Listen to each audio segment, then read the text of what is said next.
जानकारी न्यूज में आप सभी का स्वागत है।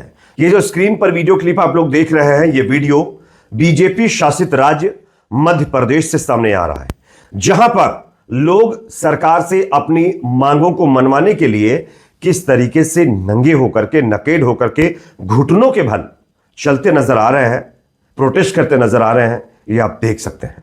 आगे इस घटना के बारे में थोड़ा डिटेल से आपको जानकारी देंगे कि दरअसल ये लोग क्यों सड़कों पर इस तरीके से चल रहे हैं। साथ ही साथ दो और बड़ी खबरें आपके सामने रखेंगे।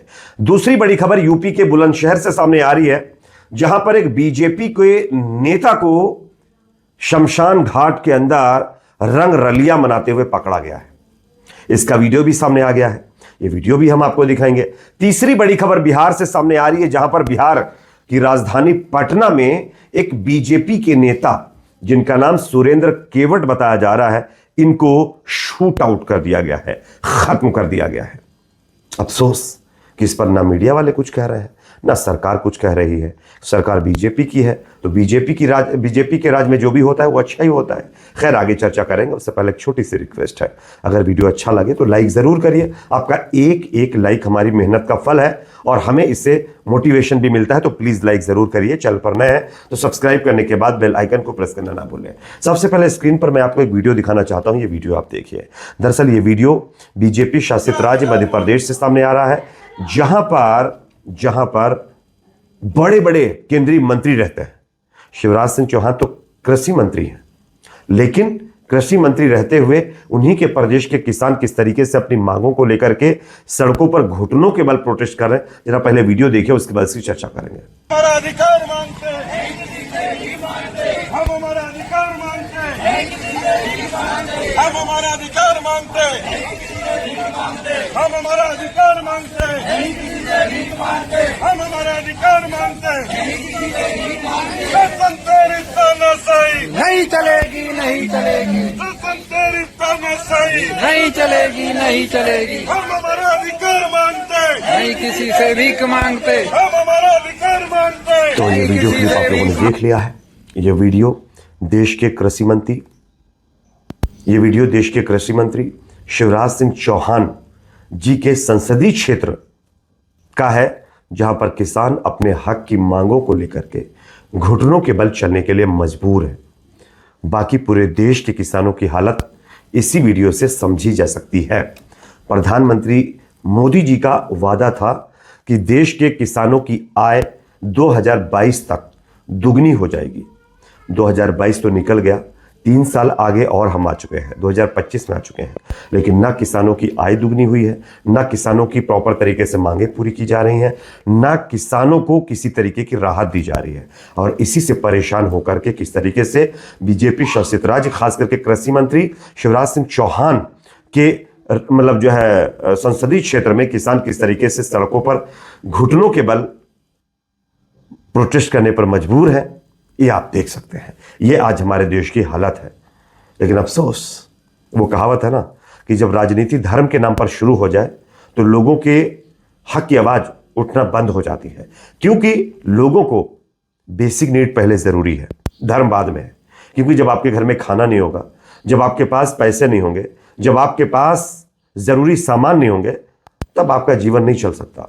और यही चीजों पर काम करने की बजाय सरकारें आज हिंदू मुस्लिम के नाम पर काम कर रही हैं। इसलिए जो बेसिक मुद्दे हैं वो छूट जा रहे हैं, और उसके बाद का हाल क्या होता है वो आपके सामने है।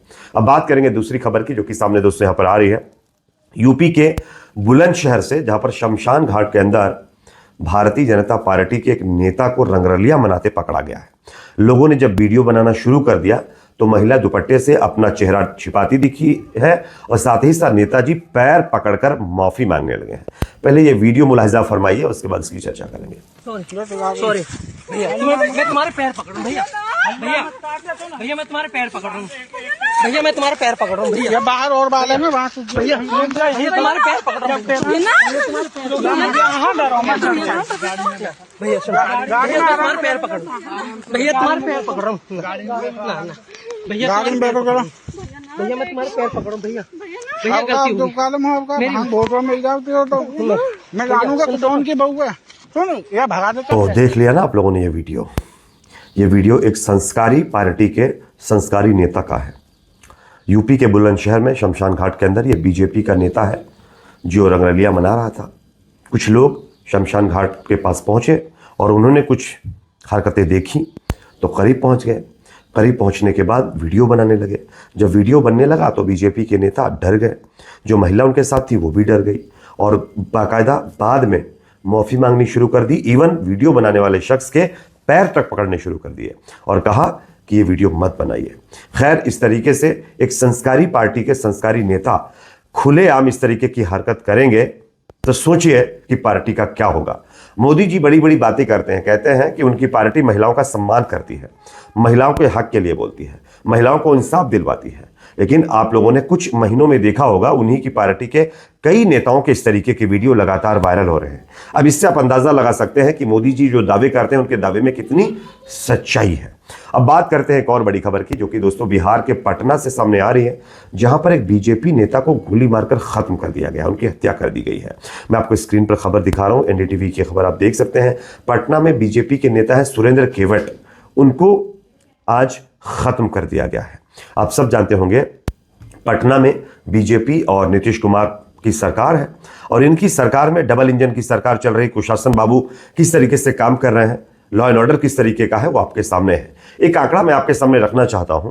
बिहार में 2025 में जितने कांड हुए हैं उसका अगर एग्जैक्ट डेटा आ जाए तो आप चौंक जाएंगे। लेकिन फिलहाल इस महीने का डेटा आया है, मैं आपको दिखाना चाहूंगा। मीडिया रिपोर्ट से पता चलता है कि बिहार में हाल ही के महीनों में जो इस तरीके के मामले हैं, हत्याओं के मामले हैं, जो घटनाएं हैं, लगातार बढ़ रहा है। उदाहरण के लिए जुलाई 2025 में एक रिपोर्ट के अनुसार 11 दिनों के अंदर, सिर्फ 11 दिनों की बात मैं कर रहा हूं, 31 से ज्यादा हत्याएं हो चुकी हैं। और एक अन्य रिपोर्ट में यह दावा किया गया है कि सिर्फ 7 दिनों के अंदर 17 से ज्यादा लोगों को खत्म कर दिया गया है। प्रमुख शहरों जैसे कि पटना के अंदर यह आंकड़ा लगातार बढ़ता जा रहा है। एक रिपोर्ट के अनुसार पटना में बीते 5 महीनों के अंदर 114 लोगों की अब तक हत्या हो चुकी है, जुलाई 2025 तक। औसतन आंकड़े, पिछले वर्षों के आंकड़े जैसे एनसीआरबी की रिपोर्ट और एससीआरबी की जो रिपोर्ट, जो डेटा है, उसके अनुसार बिहार में हर साल औसतन 3000 के आसपास हत्याएं होती हैं। 2020 में यह आंकड़ा 3150 पहुंच गया था। लेकिन उसके बावजूद भी बीजेपी और नीतीश कुमार की पार्टी यह दावा करती है कि उनके सत्ता में आने के बाद बिहार विकसित राज्य बनता नजर आ रहा है। बिहार के अंदर लॉ एंड ऑर्डर बड़ा मजबूत हो चला है। अब इस रिपोर्ट से आपको थोड़ा भी लग रहा है कि बिहार में ऐसा कुछ नजर आ रहा है जो बीजेपी और एनडीए के नेता दावा करते हैं। लेकिन जब धर्म के नाम पर राजनीति हो ही रही है, लोग धर्म के नाम पर वोट दे ही रहे हैं, तो इस तरीके की हत्याओं को रोकने की क्या जरूरत है सरकार को? जो हो रहा है होने दीजिए। लेकिन वो राहत इंदौरी साहब की लाइनें है ना कि लगेगी आग तो आएंगे घर कई जद में। यहाँ पे सिर्फ हमारा मकान थोड़ी है। और बीजेपी के नेता को आप देख लीजिए, खत्म कर दिया गया है। कमेंट में अपनी राय इस पर भी रखिए। वीडियो पसंद आए तो लाइक, शेयर, चैनल पर नए सब्सक्राइब जरूर करें।